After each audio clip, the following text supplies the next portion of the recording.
જય શ્રી કૃષ્ણ ભક્તજનો, આજે હું તમને સંભળાવું છું સંત ચરિત્ર. તેમાં સંભળાવું છું સંયમની મૂર્તિ હનુમાનજી. તો ચાલો આપણે સાંભળીએ. પરમાત્મા શ્રી સંતરામ મહારાજ અતિ ઉદાર છે. કોઈ પણ જીવ આપે છે ત્યારે સંકોચ રાખીને આપે છે. પરમાત્મા આપે છે ત્યારે તેમને જરા પણ સંકોચ થતો નથી. આ જીવ ભગવાનના સ્વભાવને જાણતો નથી, તેથી ભગવાનને ભૂલી જગત પાછળ પડે છે. ભગવાન અતિ ઉદાર, અતિ સરળ અને અતિ પ્રેમ કરનાર છે. તમે શ્રીમાનની ચાકરી કરો અને તે ઉદાર હોય તો 8 આની ભાગ આપશે. માનવ કંઈ આપે છે તે સંકોચથી આપે છે. પરમાત્મા અતિ ઉદાર છે. પરમાત્મા આપે ત્યારે જરા પણ સંકોચ રાખતા નથી.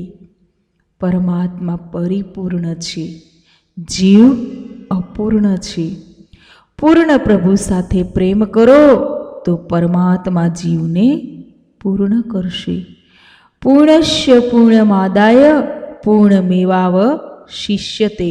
પરમાત્મા તત્વ સત્ય છે. પરમાત્મા વિના જે ભાસે તે બધું ખોટું છે. પરમાત્મા સત્ય છે, એક જ છે. જે અનેક રૂપ ભાસે છે તે માયાને કારણે. ચલચિત્ર જોતા હોઈએ ત્યારે પડદા ઉપર અનેક ચિત્રો દેખાય છે. એક પડદો સાચો છે, અનેક દેખાતા ચિત્રો માયાનો ખેલ છે. પડદા ઉપર દેખાતા ચિત્રમાં વરસાદ થાય છે, પણ પડદાનો એક ધાગો પણ ભીંજાતો નથી. પડદા ઉપર દેખાતા ચિત્રોમાં લંકા બળતી દેખાય છે. વાસ્તવમાં પડદા પર આગની કોઈ અસર થતી નથી. જ્ઞાની નિરાકાર બ્રહ્મની ઉપાસના કરે છે. જ્ઞાનીના નિરાકાર બ્રહ્મ શુદ્ધ નિર્વિકાર છે. તે બ્રહ્મમાં માયાથી ચિત્ર વિચિત્ર જગત ભાસે છે. બે દેખાય છે, તે અજ્ઞાનનું ફળ છે. ઘટાકાશ મહાકાશ એમ વ્યવહારમાં લોકો બોલે છે, પરંતુ બે નથી, એક જ મહાકાશ છે. ઘડામાં આકાશ તે મહાકાશ છે. ઘટાકાશ અને વ્યાપક મહાકાશ તત્વથી એક છે, ઉપાધિથી ભિન્ન ભાસે છે. ઘડો ફૂટ્યા પછી ઘડાકાશ મહાકાશમાં મળી જાય છે. વેદાંતમાં નિષેધ છે. બુદ્ધિમાન જ્ઞાનીને વેદાંત મત વધુ ગમે છે. જે લાગણી પ્રધાન છે, ભક્તિ પ્રધાન છે, તેને વૈષ્ણવ મત ગમે છે. વૈષ્ણવ મતમાં 3 તત્વ છે: ભક્ત, ભગવાન અને પ્રકૃતિ. ભક્તિ બહુ વધ્યા પછી ભક્ત અને ભગવાન એક થાય છે. ભક્તિ માર્ગમાં ભેદનો વિનાશ છે.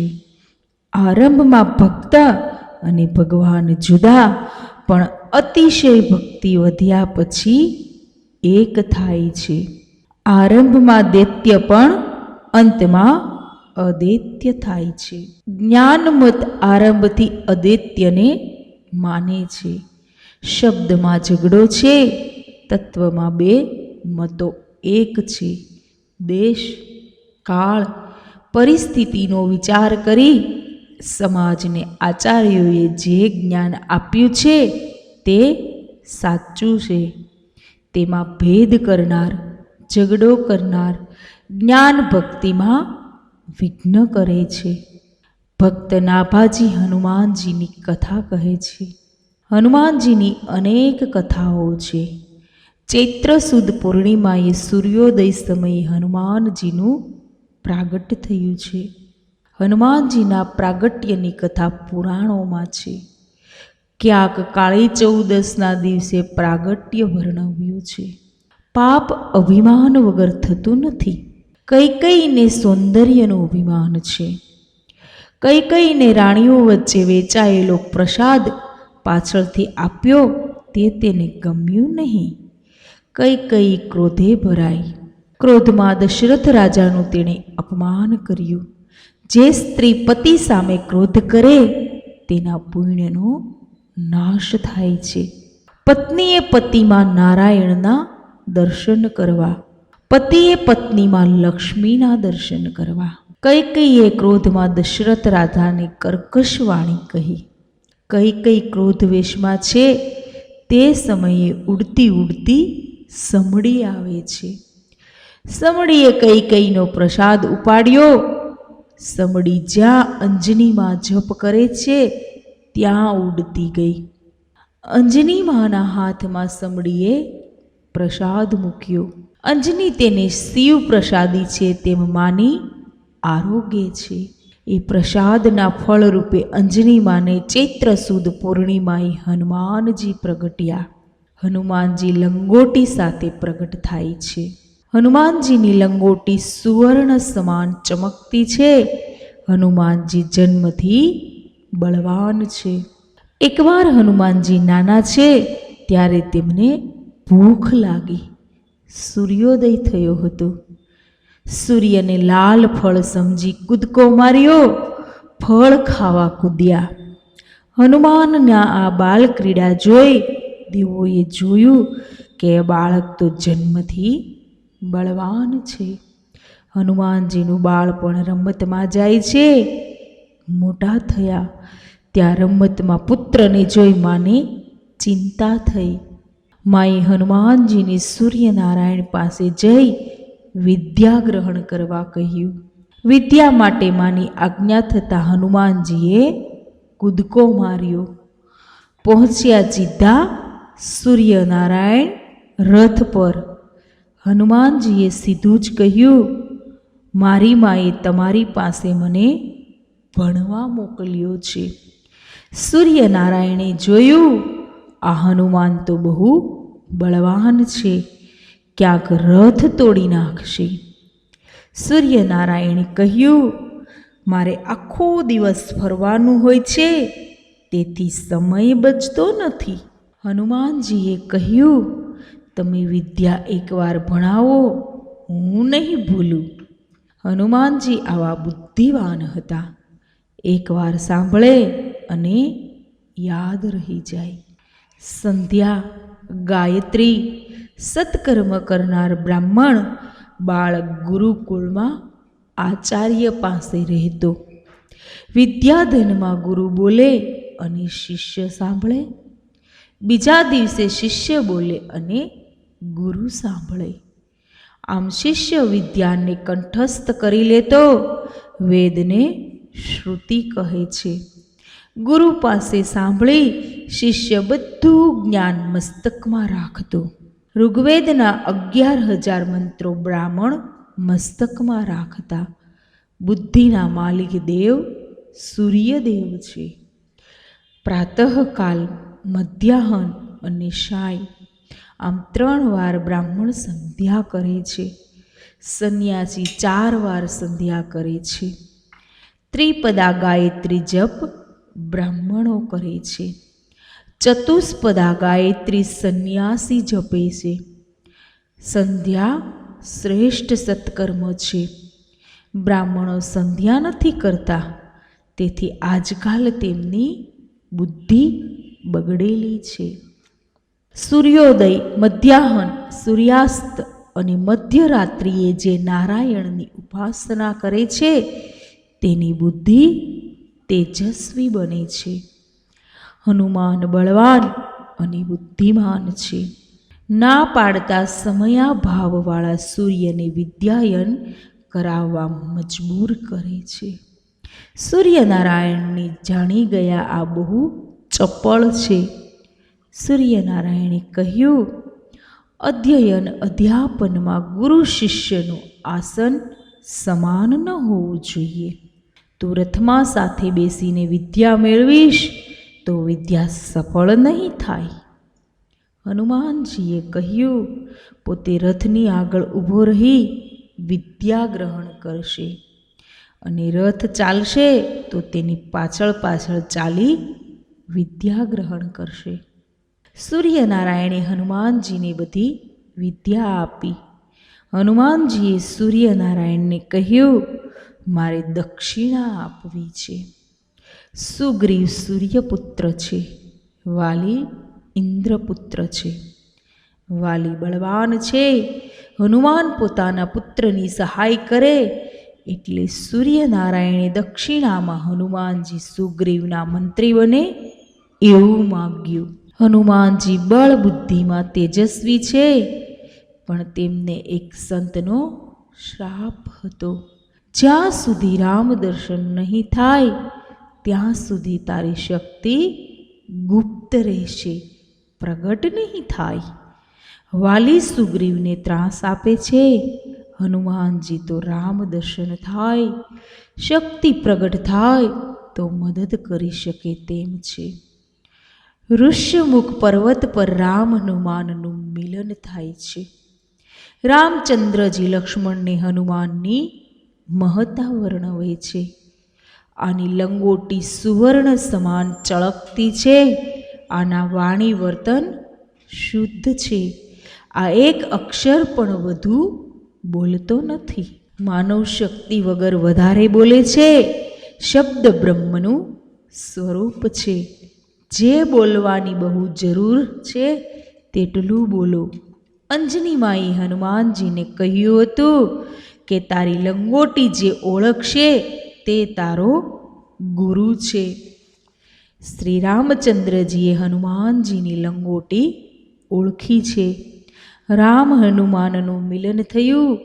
જેની લંગોટી શુદ્ધ તેને ભગવાન અપનાવે છે. જે ભગવાન સાથે રમે છે, નામ સાથે રમે છે, આનંદ સાથે રમે છે તે ભક્ત છે. જેની લંગોટી બગડેલી છે તેની રામ મૈત્રી ન કરી શકે. હનુમાનજીની બધી લીલા દિવ્ય છે. હનુમાનજીની ઘણી લીલામાં શક્તિ કરતાં યુક્તિ વધુ હોય છે. હનુમાનજી લંકા બાળીને રામચંદ્રજી પાસે આવે છે. લંકામાં હનુમાનજીએ સીતાજીને દુઃખી જોયા હતા. આમ છતાં હનુમાનજીએ કહ્યું, માતાજી વિપત્તિમાં નથી, સુખમાં છે. ભગવાનનું વિસ્મરણ તે વિપત્તિ, તે જ મરણ. માતાજી વિયોગમાં સતત રામનું સ્મરણ કરે છે. દિલમાં માતાજી રામનું સ્વરૂપ પધરાવી જપ કરે છે. માતાજી સુખી છે, આનંદમાં છે એમ હનુમાનજી યુક્તિથી કહે છે. વ્યાસજીએ કહ્યું છે કે કેટલાક ધન વગરનાને, કેટલાક ગુણ વગરનાને પાપી કહે છે, પણ પાપી તે છે નારાયણનું સ્મરણ નથી કરતો. હનુમાનજી બુદ્ધિમાન, બળવાન, ગુણવાન છે. રામ રાજ્યાભિષેકનો અવસર છે. વિભીષણે રામને 9 કરોડની માળા અર્પણ કરી. આ માળા સુગ્રીવ અંગતે પોતાને ભેટમાં મળે તેમ ઈચ્છું. જીવને ભગવાનના સ્વરૂપનું જ્ઞાન નથી, માળા લેવાની ઈચ્છા છે. શ્રી રામચંદ્રજીએ કિંમતી હાર સીતાજીને આપ્યો. શ્રી હનુમાનજી રામચરણમાં બેઠા છે. સીતાજીએ વિચાર્યું કે હનુમાનજીએ બહુ સેવા કરી છે, આ માળા હનુમાનજીને અર્પણ કરવી. માએ હનુમાનજીના ગળામાં માળા પહેરાવી દીધી. સર્વમાં રામ દર્શન કરનાર હનુમાનજીએ માળા તોડી, એક એક મણકો તોડી નાખ્યો. લોકો હનુમાનજીને માળા તોડતા જોઈ બોલ્યા, આખરે વાંદરો ખરો ને, તોડવાનો ફેંકવાનો સ્વભાવ તેમ માળા તોડી. હનુમાનજીએ આમ કેમ કર્યું એમ પૂછ્યું તો તેમણે કહ્યું, મને બધામાં રામના દર્શન થાય છે. હનુમાનજીએ પોતાની છાતી ચીરીને તેમાં રામ દર્શન કરાવ્યું. જે સીતારામ બહાર છે તે જ સીતારામ હનુમાનજીના હૃદયમાં છે. સીતા માતાએ હનુમાનજીની છાતી ચીરવાના કારણે લોહી વહ્યું ત્યાં સિંદૂર લગાવ્યું. આજે પણ મંગળવારે હનુમાનજીને જે સિંદૂર અર્પણ કરે છે તેનું કલ્યાણ થાય છે. હનુમાનજી બળવાન છે. પ્રસંગ આવે હનુમાન અર્જુનના અભિમાનને દૂર કરે છે. અર્જુનના બાણને હનુમાન તોડી નાખે છે. ભક્તિ અતિશય વધે ત્યારે અભિમાન મરે છે. ભક્તિ અતિશય વધે છે ત્યારે હૃદય સરળ બને છે. રામ પ્રેમમાં હૃદય પીગળે છે. ભગવાનની ઈચ્છામાં પોતાની ઈચ્છા ભેળવે તે ભક્તિ. રામ સેવા એ હનુમાનનું જીવન છે. રામ નામ એ હનુમાનનું ભોજન છે. હનુમાનમાં શક્તિ એ રામ નામની છે. વર્તમાનમાં લોકો દવાની ગોળીઓથી શક્તિ વધારે છે. શક્તિ તો સંયમથી રામ નામથી આવે છે. હનુમાનજી સંયમની મૂર્તિ છે. શક્તિ વધે ત્યારે કામ મારવા આવે છે. કામ વધતા મન સંચળ થાય છે, ક્રોધ આવે છે. સાત્વિક શક્તિ વધતા કામ ક્રોધનો વિનાશ થાય છે. રામ રાજ્યાભિષેક થઈ ગયો. લક્ષ્મણ, ભરત, શત્રુઘ્ન, સીતા રામ સેવાનો વિચાર કરે છે. સીતા સમક્ષ ભાઈઓની રજૂઆત કે બધી સેવા હનુમાન કરી લે છે, તો અમારે શું સેવા કરવી? સેવામાં હનુમાનજી રામજીની શું ઈચ્છા છે તે સમજી જતા ભક્ત અને ભગવાન અંદરથી એક હોય છે. સીતા સમેત ભાઈઓ રામજીની સેવા હનુમાનજી પાસેથી લઈને પોતે વેચી લે છે. રામચંદ્રજીને ચારે જણ હવે રામ સેવા કરશે એમ જણાવી દે છે. હનુમાન માટે કોઈ સેવા રહેવા દીધી નહીં. પ્રાતઃકાલમાં હનુમાન આવ્યા. રામચંદ્રજીને પાદુકા ધરવા જાય છે ત્યાં ભરત અટકાવે છે. એ સેવા પોતાના ભાગે આવે છે તેમ કહે છે. થોડીવાર પછી રામ સ્નાન કરવા જાય છે. ત્યારે હનુમાનજી પીતાંબર આપવા ઉઠે છે. માતાજી હનુમાનજીને અટકાવીને કહે છે તે સેવા મારી છે. હનુમાનજી આમ સેવા વગરના રહે છે. બધા તેમની સેવા કરતા અટકાવે છે. હનુમાનજી સેવા વગર જીવી ન શકે. સીતા પાસે હનુમાનજી કોઈ ભૂલ થઈ હોય તો ક્ષમા માગે છે. પોતાની રામ સેવા આપવા વિનવે છે. કોઈ સેવા બાકી નથી રહી એમ સીતા માતા જવાબ આપે છે. ભક્તો સરળ હોય છે. ભક્તો દુરાગ્રહ કરતા નથી. હનુમાનજીએ બધું સાંભળી લીધું. હનુમાનજીએ કહ્યું, ભગવાનને બગાસું આવે ત્યારે ચપટી વગાડવાની સેવા કોને આપી છે? માતાજીએ એ સેવા માટે હનુમાનજીને હા કહી. હનુમાનજીનો કોઈ અમુક કામ માટે આગ્રહ નથી. આગ્રહ છે માત્ર સેવા કરવાનો. હનુમાનજીને ચપટી વગાડવાની સેવા મળી તેનો સંતોષ છે. હનુમાનજી રામચરણમાં નજર રાખે છે. તેમનો દાસ્ય ભાવ છે. આજ સુધી હનુમાનજીએ ચરણમાં દ્રષ્ટિ રાખી છે. બગાસું આવે તો ચપટી વગાડવાની સેવા મળી તો હવે રામ મુખારવિંદ દર્શનની સેવા મળી. મુખમાં બગાસું આવે એટલે હનુમાન સતત મુખ તરફ જ જોઈ રહે છે. બગાસું ક્યારે આવે તે કહેવાય નહીં એટલે હનુમાનજી બધો વખત રામજી પાસે રહે છે. હનુમાનજી રામ પાસે હોય એટલે સીતાજીને રામ સાથે એકલા બેસવાનો, વાત કરવાનો મોકો નથી મળતો.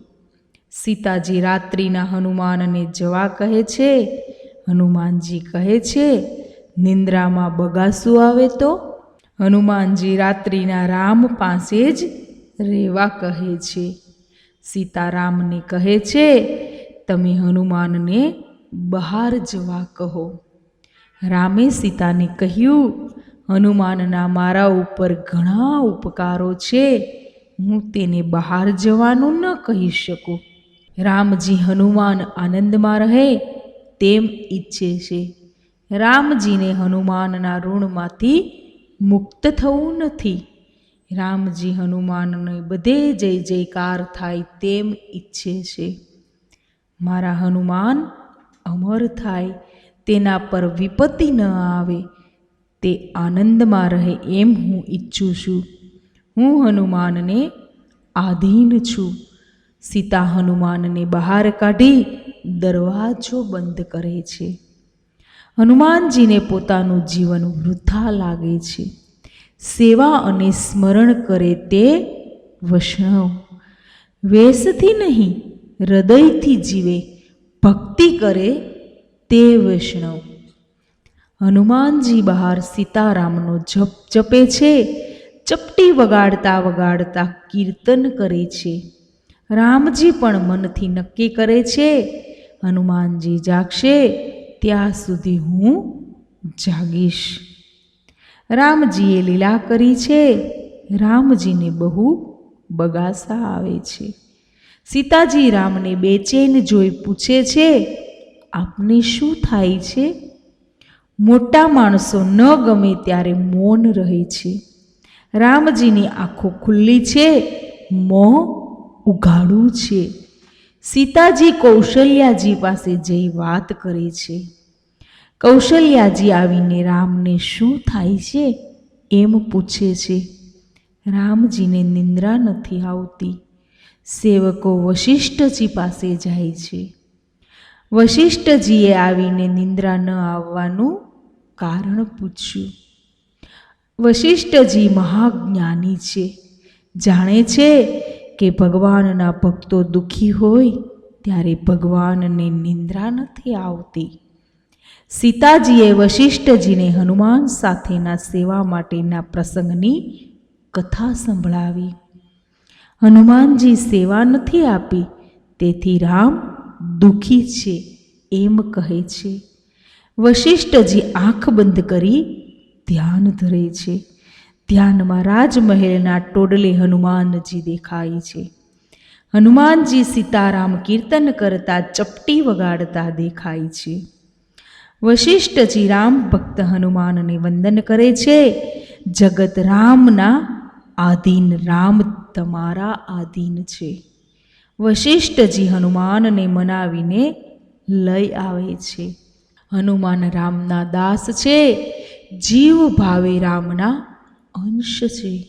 ભક્ત અને ભગવાન ભક્તિમાં એક બને છે. ભગવાન અતિ ઉદાર, અતિ સરળ છે. ભગવાનના નામનો નિત્ય જપ કરો તો કલ્યાણ થશે. નિંદા અને સ્તુતિમાં હૈયું બાળવું નહીં. માતા પિતાની સેવા કરવા સિવાય યાત્રા કરવાનો કોઈ અર્થ નથી. યાત્રા કર્યા પછી કોઈ પણ ટેક લેવી જોઈએ. જીવ એકલો આવે છે અને એકલો જાય છે, સાથે શ્રી કૃષ્ણ છે. આ જીવ પરમાત્મા માટે પાગલ થતો નથી, પણ ધન માટે, વૈભવ માટે પાગલ બને છે. મનને એક જગ્યાએ બાંધવા લગ્ન છે. પતિ પત્નીએ એક જ વ્યક્તિમાં મન લગાડવું જોઈએ, એ માટે લગ્ન છે. દિવસમાં એક વખત સ્મશાનને યાદ કરો, એક દિવસ શરીરની રાખ થવાની છે. જુવાનીમાં મંગલા આચરણની બહુ જ અસર છે. સંત થયા વગર સંતને ઓળખી શકાતા નથી. અધિકારી શિષ્યને સતગુરુ અવશ્ય મળે છે. સમાજમાં પાપ જાહેર કરવાથી પાપની આદત છૂટે છે. જે દિવસે પાપ થયું હોય તે દિવસે ઉપવાસ કરજો, પાપ ફરીથી થશે નહીં. પાપ થઈ જાય તો તેનો વિચાર કરી શરીરને તે માટે સજા કરો. બુદ્ધિ બગડે એટલે માનવું કે અશુભ થવાનું છે. સુવર્ણ પાપથી ઘરમાં આવે તો તે કલીનું સ્વરૂપ કહેવાય છે. જય શ્રી કૃષ્ણ, જય શ્રી રામ, જય હનુમાન.